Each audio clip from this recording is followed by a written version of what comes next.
dear students. How are you all? Hope you all are doing very good. Today, students, we are going to start our 8th chapter of class 2nd, which is about places in the neighborhood. Okay? See. So there are a number of houses near our house. Okay? हमारे घर के आसपास बहुत सारे और भी क्या होते हैं हाउसेज होते हैं घर होते हैं and many families live in these houses and in घरों में क्या बहुत सारी अलग अलग फैमिलीज रहती हैं. All these houses form a neighbourhood. People in the neighbourhood are called neighbours. And ये जितने भी घर हैं जो हमारे घर के आसपास होते हैं इनको ये हमारा क्या बनाते हैं नेबरहुड बनाते हैं यानी कि पड़ोस बनाते हैं आस पड़ोस. Okay and in neighbours neighbourhood में जो भी लोग और रहते हैं आप लोगों के साथ उन्हें क्या कहा जाता है नेबर्स कहा जाता है यानी कि आपके पड़ोसी. Okay the neighbours live with each other comfortably. Okay जितने भी नेबर्स हैं वो सभी एक दूसरे के साथ कंफर्टेबली रहते हैं एक दूसरे की हेल्प करते हैं in the times of need. We keep our neighbourhood neat and clean. We are friendly with our neighbours. Okay हमें अपने नेबरहुड को नीट एंड क्लीन रखना है एंड अपने नेबर्स के साथ हमेशा कैसा रहना चाहिए फ्रेंडली रहना चाहिए. So this is my neighbourhood. ये हमारा आस पड़ोस है जहाँ बहुत सारी शॉप्स मार्केट एंड हाउसेस उनमें बहुत सारे लोग. Okay they all together form our neighborhood. Every neighborhood has some useful places and these places are as follow. अब हर एक neighborhood में बहुत सारी useful places होते हैं जो कहीं ना कहीं हमारे लिए बहुत helpful है. अब वो क्या important places है क्या useful places है we have to discuss about them. So number one is market. So every neighborhood has a market as we all know. हर एक neighborhood में क्या होती है एक market होती है. Okay कुछ market small होती हैं some are big. There are different shops in a market. एक मार्केट के अंदर डिफरेंट शॉप्स होती हैं एंड हम इन मार्केट से डिफरेंट टाइप्स ऑफ थिंग्स को परचेज करते हैं like ration grocery clothes medicine fruits vegetables books toys etcetera. So there are many things which we buy from the market. Some neighborhoods have malls where one can buy many things under one roof.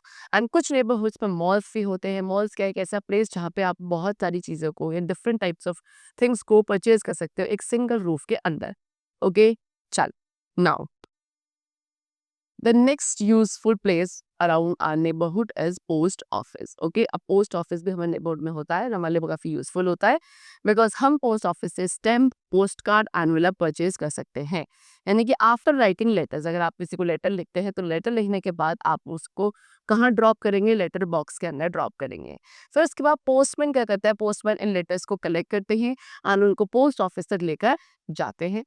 यहाँ जहाँ आप post office में जब letters को लेके जाते हो यहाँ जाने के बाद इन लेटर्स को सॉर्ट आउट किया जाता है एंड फिर डिफरेंट प्लेसेस को सेंड किया जाता है by van buses train and aeroplane.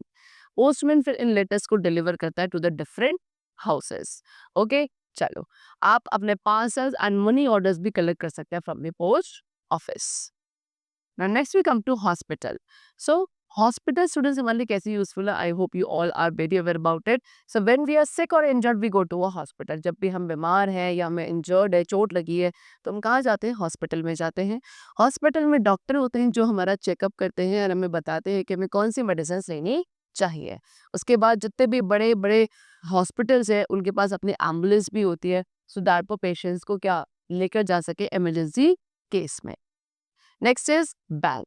What is bank? We keep our money in a bank. हम अपने मनी को कहाँ स्टोर करते हैं बैंक में रखते हैं. ओके एंड प्लस उसके साथ हम अपनी ज्वेलरी को भी बैंक लॉकर्स में रख सकते हैं.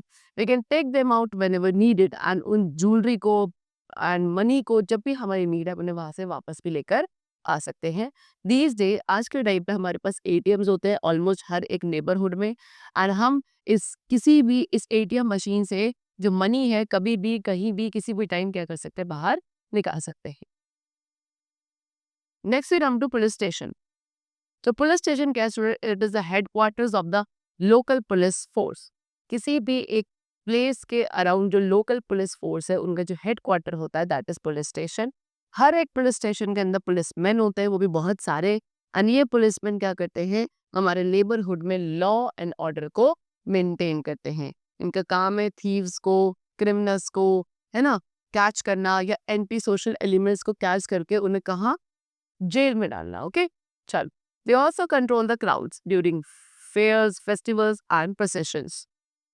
कोई फेस्टिवल है कोई फेयर है प्रोसेशन है तो उस टाइम पे जो क्राउड हो जाती है हमारे नेबरहुड में उसको भी कंट्रोल करने का काम होता है पुलिसमैन का. We can dial 100 on the telephone for immediate police help. Okay immediate police help के लिए आप क्या 100 नंबर टेलीफोन नंबर डायल कर सकते हैं. Okay? Now, the traffic policeman controls traffic on the roads. Traffic policeman का काम क्या है? रोड में ट्रैफिक को कंट्रोल करना. We should follow traffic rules to avoid accidents. And हमें क्या ट्रैफिक रूल्स को फॉलो करना चाहिए एक्सीडेंट्स को अवॉइड करने के लिए. Next is fire station. Fire station क्या स्टूडेंट्स, ये भी एक इंपॉर्टेंट प्लेस है हमारे नेबरहुड में. A fire station has fire fighters और फायरमैन एंड फायर ब्रिगेड. एक फायर स्टेशन में क्या फायर फाइटर्स होते हैं जिन्हें आप फायरमैन भी कह सकते हैं, और उनके पास बड़ी बड़ी फायर ब्रिगेड्स होती हैं. जब भी कहीं फायर ब्रेकआउट होती है तो रेड फायर ब्रिगेड क्या अपने लाउड सायरन के साथ उस प्लेस पर जाती है और उस फायर को पुट आउट करती है, वहां के लोगों को सेव करते हैं. Fireman use ladders. Fireman ladders यानी कि सीढ़ियों का एंड वाटर होजेस का यूज करते हैं फायर को पुट आउट करने के लिए.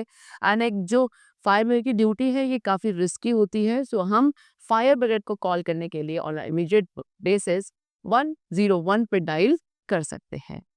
Okay, so that's all for the chapter. I hope you all have understood those important places which are around our neighborhood and how they help to us. The chapter is completed. I hope you all are very clear to it. We'll meet you very soon. Till then, take care and thanks to all.